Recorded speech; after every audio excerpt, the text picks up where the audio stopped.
Change, change, change. We all want change. Hello and welcome to the Unpublished Cafe.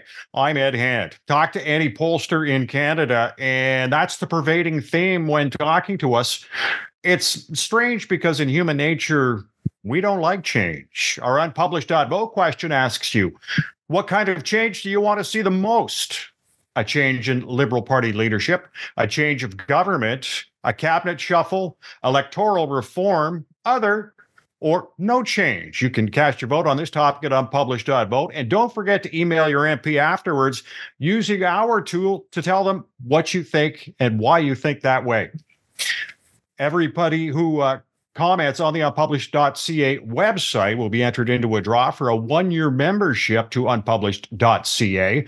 And you can log on and vote right now at unpublished.vote and have your voice heard. Coming up to discuss what change Canadians want is Laurier Turnbull from Dalhousie University and Aaron Wudrick of the Macdonald Laurier Institute. But first, I'm pleased to be joined by Mario Canseco. He's the president of Research Co. And Mario, thank you for joining us. What are your latest numbers nationally? Well, we continue to have a significant lead for the Conservatives, partly because of how well they're doing in Ontario. We have the Bloc now in first place in Quebec, which is something that we didn't see 6 months ago, and a very high level of support in British Columbia. I think this is one of the highlights of the survey in the sense that we haven't seen this level of support for the Conservatives since the days of the Canadian Alliance under Stockwell Day in BC. So it's clearly a situation where Pierre Poilievre is connecting with the electorate widely, and a very heavy level of support as well from Canadians aged 18 to 34. I think what we're seeing here is those who are worried about housing really looking at the federal Conservatives as an option and showing a lot of dissatisfaction with what the Liberals have done on that file. How do you account for, and I looked over a number of your surveys, both Trudeau and Poilievre are seen as arrogant by the people you spoke to, yet Poilievre's ahead by double digits. How do you account for that? Well, I think there's a situation now where the one generation that is showing a lot of dismay towards the state of affairs in the country is Generation X. We look at the numbers for people aged 35 to 54. They voted for Trudeau back in 2015. They had very high hopes about what was going to happen. And now they're facing a situation where everything is more expensive. Maybe they have young kids and aging parents and are having a hard time figuring out where to go. And Poilievre is definitely tapping into this feeling, trying to connect with those who are very unhappy with the way things are going. We're still a few months away from the election, of course, but it's definitely probably reminiscent of the latter stages of the Mulroney era, where people were essentially upset at whoever was running the show because their car won't start. And I think we're having a situation similar to that with Justin Trudeau. People are very upset with the way things are going and looking at the federal Conservatives as an option they can support. With the Conservatives appearing to swallow Liberal support, why hasn't the NDP been able to gain much ground? I think it's a combination of factors. Looking into the growth of the NDP, particularly back in 2011, a lot of that was Jack Layton connecting very well with the electorate in Quebec. And we haven't seen Jagmeet Singh being able to do something like this. They're consistently in fourth place, very distant from the Conservatives and the Liberals if you're looking for a federalist option. Not a lot of connectivity, particularly with BC residents. I think that is something that is quite interesting to watch. We have the BC NDP doing well, people very happy with the way David Eby has been doing things as head of government, but we don't see any of that sort of going to the federal NDP. I think there's a sense of dissatisfaction and that is not looking at, it's not making people look at the NDP as an option federally, and it's not going to be something that is going to be solved pretty easily for Jagmeet Singh. And part of it is also when you're supporting the government, supporting their budget, supporting all of the things that they're doing, you're not going to be able to be seen as something that is very different. Some of the things that the Liberals are suffering for right now that have been supported by the NDP make people who want to vote for change think about it twice if they believe that they can support the New Democrats. Is Poilievre making inroads into Maxime Bernier's support with the People's Party? I think there's no question about it. The numbers have been very, very low for Maxime Bernier's party. He's still the lowest ranked leader out there. I don't think it's clear yet if they are going to be able to sustain a campaign where they'll have candidates running in every riding. And that is ultimately part of the complexity here. We never saw the People's Party jumping to the levels that are closer to double digits in the 2021 election. And when you don't have somebody who's in the House, when it's quite probable that he won't be participating in the debates, it's going to be even more complicated to do something like this. But, there's this sense of dismay and anger about the situation in Canada that used to go to the People's Party. Now they have a much better spokesperson in the federal Conservatives. Is not being Justin Trudeau enough to win the next election, whenever that may be? I think it helps at this particular stage because people are looking for that opportunity. I think there's been a remarkably well-executed campaign as far as the way in which they're trying to talk to young people, particularly with those TikTok videos. There's an opportunity to connect with them in the media that they actually consume. Ultimately, I think it's going to be about specific proposals and the things that you want to do. I think there's been a very concerted effort to paint the story that the country is broken, that things aren't working well, that if you're dissatisfied, there can be something better down the road. And they connected very well on this. But I think it really depends on the way in which they run the specific policies that they want to do. We go back to the change election of 2006, and what made that very compelling for Stephen Harper was they had specific things that they announced very quickly, something that was easy to understand, such as reducing the GST. If it's a campaign that is going to be based on those tiny morsels of a policy that Canadians can get behind, then they can be very successful. Do you feel we'll have an election before October 2025? I don't think we will. It's remarkably risky for the Liberals. There's really no heir apparent right now that can take over.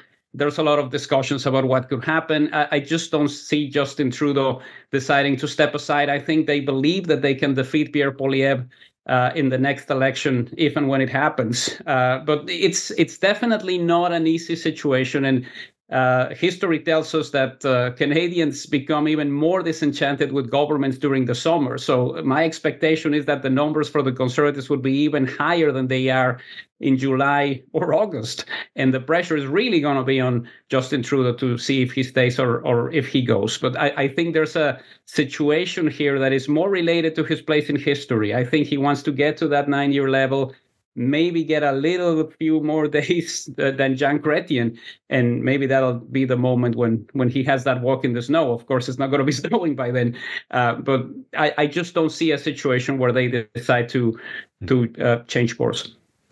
Mario, I want to thank you for joining us. My pleasure, at any time.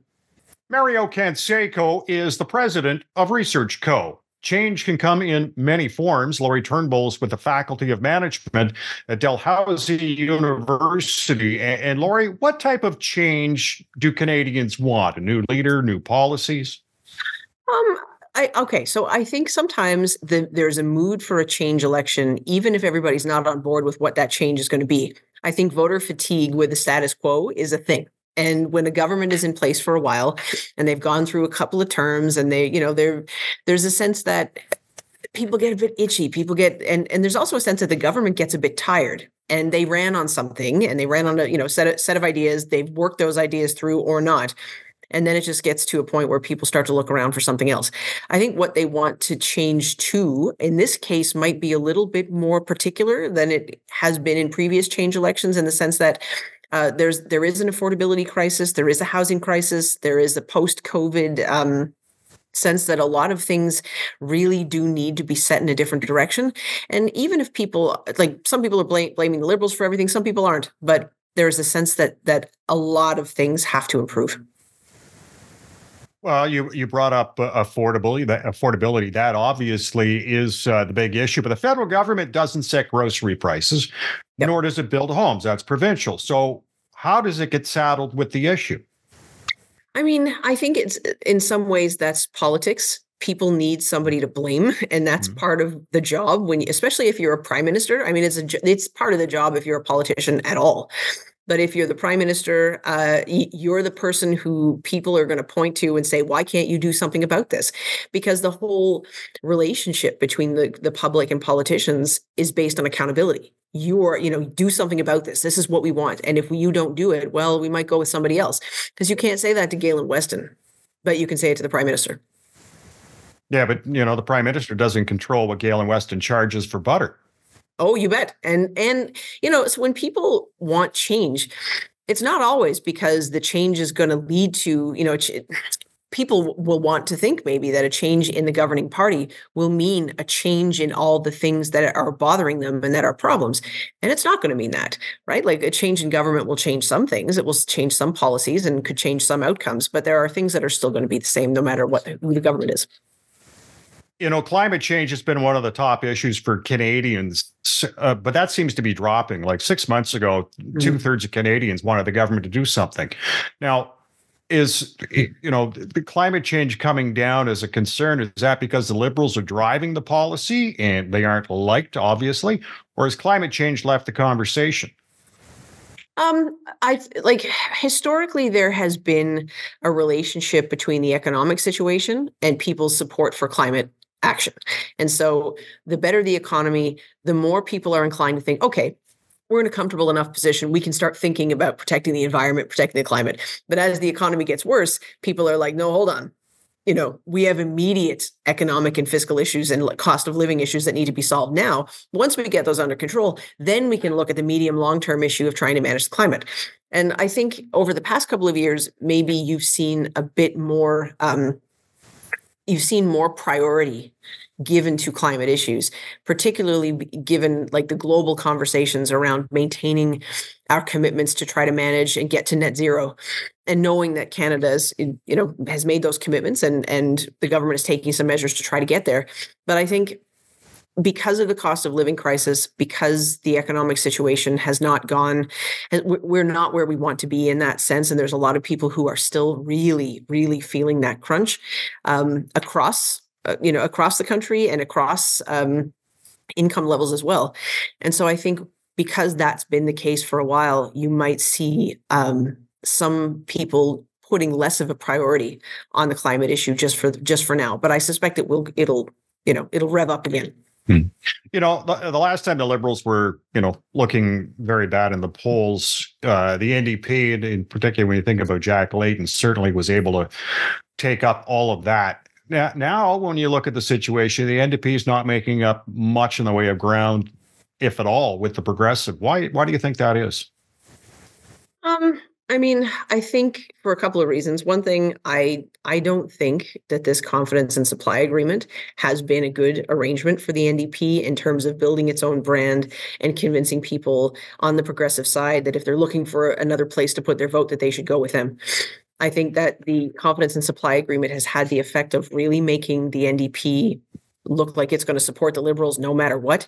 I think to a large extent, maybe perhaps with the exception of the pharmacare issue, I think the Liberals have gotten the political credit for the things that they've done with the NDP's help, even though the Liberals are obviously not doing great in the polls either. And the other part of it is I think the NDP has lost their voice to a large extent as an opposition party, because even if they come out and they try to act like they're expecting more for the Liberals and the Liberals mess this up, it's hard to push that line when at the end of the day they're still going to show up and support them on everything. So I really think the NDP has been muted as an opposition party, and it's a major problem for them in terms of trying to build support. The other part of it is that those typical lines in the public that we usually see around where different people place their vote, who is likely to support which party, that's all shifting now. And Pierre Poilievre and the Conservatives are appealing to working class voters who don't necessarily want to talk about progressive issues. They want to talk about pocketbook issues. They want to talk about where is the economy going? Why is my pay not going far enough as it used to? They want to talk about cost of living, housing, transportation. And so Pierre Poilievre is talking about those things to a greater extent than Jagmeet Singh is. And so Singh has got it from all sides. If Poilievre keeps up the pace, do you see the People's Party of Canada pretty well being finished? To be honest, I think that's part of what he's doing. And yes, I do. I think it's not all Poilievre. I think the fact that Maxime Bernier ran and lost in an election that he was, in a by-election that he was always going to lose, if you ask me, that wasn't helpful to his cause, right? Because there was a sense that he tried to get into the House and he wasn't successful. And the first step in that party getting anywhere, really, I think, in terms of the next level, would be for somebody to get a seat in the House of Commons. I think one of the reasons that Erin O'Toole faced a very irritated caucus following the last election was because a number of caucus members, even though they won, they saw their lead go down in the 2021 election, and they attributed that to the effect of the PPC. And so I think, Pierre Poilievre heard that message. And so I think part of what he's doing to maintain the support of the caucus is to grow the party, and to grow the party towards people who maybe typically don't vote at all, as opposed to grow it toward the center. He's putting those messages out, and it seems to me he's trying to appeal very directly to people who might consider voting PPC. And so I think if things go the way that they've been going, and Pierre Poilievre forms a government, and the polls are right in indicating how far away he is, I would think that would be the nail in the coffin for the PPC. Do you foresee a Liberal leadership convention before October 2025? I still don't know. Like, I think he has enough time to do it if he decided he wanted to walk. I think there's enough time for the party, as long as there was some sense within the party of who the next leader will be. I think it would be a bad thing if they went into a leadership race without a center of gravity on that, and the party was literally divided about who the leader's going to be. And if you had 3 people running from Trudeau's cabinet who are not going to represent any kind of real change, that's a waste of time. They might as well not even do that. But I think the indication from the budget and the reaction to the budget is that people actually like what the Liberal, to the extent that people were listening at all, a lot of people liked what they were saying about housing, but you don't see anything moving for the Liberals in the polls. And so it strikes me, if they did this, if they had a leadership change, they could possibly stop the bleeding. I don't think they would win the next election, but they could possibly show up with better numbers. Are they going to do it? Right now, he shows no signs of that. He's telling people, wait until next year to see any change in the polls. And if that's what he's thinking, if he's telling caucus, you guys have to wait till next year for us to start really making any difference, then clearly he doesn't plan to go anywhere. But sorry for being so long-winded about this. Is there going to be a point where somebody in caucus stands up and says, listen, we don't want to go. There's enough of us who don't want to go to the polls, explaining why you're still here. Let's move. But I think without some sort of caucus revolt, that's more than a temper tantrum, and actually with organization behind it, I think he'll stay. Laurier, I want to thank you for joining us. Thank you too. Thanks for having me. Laurier Turnbull is with the Faculty of Management at Dalhousie University.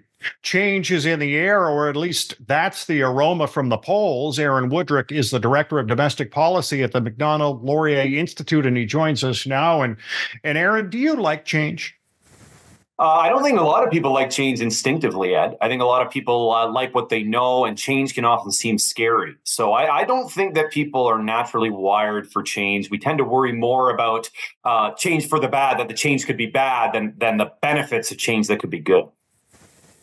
If this is going to be a change election, why are so many people so anxious to get at it? I think that speaks to part of the natural political cycle, Ed. I think the reason that we're seeing a lot of this appetite for change is that we have a government that's been there a long time. I think this is a sort of age-old issue, governments that tend to reach that sort of 8 to 10-year mark. To one degree or another, people just kind of get tired of them, tired of their approach. They've been in office a while. They have a record, and usually those records are not spotless. And so people start to focus on that baggage. So I think part of what we're seeing in terms of the sort of appetite for change in Canada federally part of it is really just part of the natural political cycle. What about voter fatigue with Justin Trudeau? Yeah, and then that's the sort of baseline issue, I would say, is the fatigue generally. Then you get into the specifics, right? Certain leaders, whether it's the way they speak, whether it's the language they use, whether it's the policies and priorities they have, I think those things can play differently as well. Mr. Trudeau in particular, I think he may be suffering from a bit of overexposure. I mean, this is a man who, remember, vaulted his party from third place to government really on the back of his own sort of personal appeal and sizzle, if you will. We also had the pandemic where he was in front of people a lot. So, for a lot of people, they've just seen a lot of Justin Trudeau. And unless you're someone, even I think someone called it the Seinfeld government. Even a show like Seinfeld that's extremely popular, it runs its course, and people kind of get tired at the end. So even though at the peak of your popularity, everybody wants to see and hear from you, by the end, a lot of people, just the sight of your face or the sound of your voice, they just get a little bit tired. We look at affordability, grocery prices top of mind. The Conservatives like to say what's driving inflation, in particular at the grocery stores, is the carbon tax. Yet, when you look at it, it accounts for less than 1% of the increase. So who's really being honest here?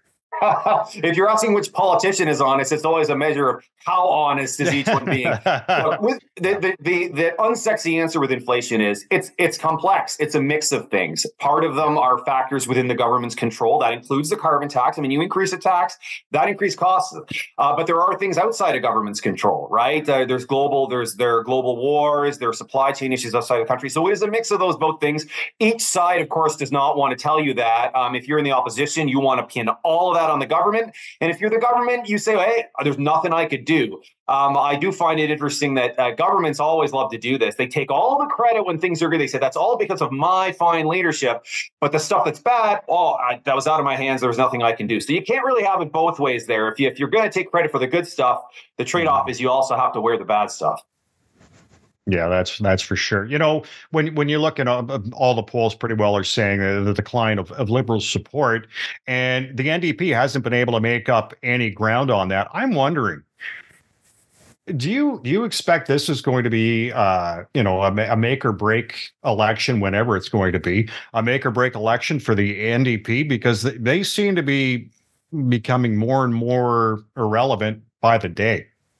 Yeah, it is a little bit strange when you think of the Big L Liberal coalition. It's a left-leaning coalition. It's a progressive coalition. So if they're unpopular, you would think that naturally the beneficiaries would be the New Democrats, right? And indeed, that's what we saw in 2011. Jack Layton sort of filling that role. Jack Layton won 100 seats, NDP official opposition the first time. You would think on paper this would be similar, and yet you're not seeing that. So I think that does raise questions, and we've seen New Democrats raise that publicly as well, is that what is it about their messaging or their focus or their leader that's making it difficult for them to capitalize on what should be basically an empty net right now to shoot into. So I do think, I don't know if it's make or break, just because the Democrats have traditionally been a third place party. So it would be a missed opportunity for them, though. I think it's fair to say that. Okay. Now we do have a polarized electorate, and following up on that, do you think the next election could finish off the NDP and the People's Party? Yeah, it's the People's Party. I think at their height, we're at 5 or 6%. I mean, not insignificant. Similar to the Green Party, I think, in terms of sort of like nationwide support. Of course, under our system, unless you have concentrated support in a riding, it's really hard to get any seats unless you're up into sort of double digits. I suspect that both the Democratic Party will survive this election. They may end up not gaining any seats or losing a few seats, which again would be quite remarkable given the sort of political dynamics at play. But it is a very, very, very charged electorate right now. I think there are a lot of people that, as you say off the top, they want change. Different people have different types of change they want, and different people have what I would call push or pull factors. Some people, really like what Mr. Poilievre has to say in his focus. Others, they just want change, and he's the guy that's available, and so they're willing to go along with him just to kind of get rid of the guys who are in there now. So I think again, it's not a homogenous voting public. I just think right now, if you're in Mr. Poilievre's shoes, a lot of it is also being in the right place at the right time. Which do you think we'll see first, a Liberal leadership race or a federal election? I think the odds of a change in leadership at the top, that ship has probably sailed. If Justin Trudeau had any intention of leaving and giving his successor a shot at sort of having at least a partial clean slate, it's probably too late for that. I'd also say, given he's been on a very aggressive tour, doing a lot of podcasts, sort of speaking a lot lately. That suggests to me a guy who wants to fight. Whether or not that's a wise decision, and hindsight will be 2020. But I think it's unlikely we're going to see a Liberal leadership before the next federal election. Aaron, I want to thank you for joining us. Thanks a lot for having me, Ed. Aaron Wudrick is the Director of Domestic Policy at the Macdonald Laurier Institute. Our Unpublished Vote question asks, what kind of change do you want to see most? A change in Liberal Party leadership, a change in government, a cabinet shuffle, electoral reform, other, or no change? You can cast your vote on this topic at Unpublished.vote. I want to thank our guests today, Mario Canseco, Laurie Turnbull, and Aaron Wudrick. And I want to thank you for watching the Unpublished Cafe. Stay safe. I'm Ed Hand.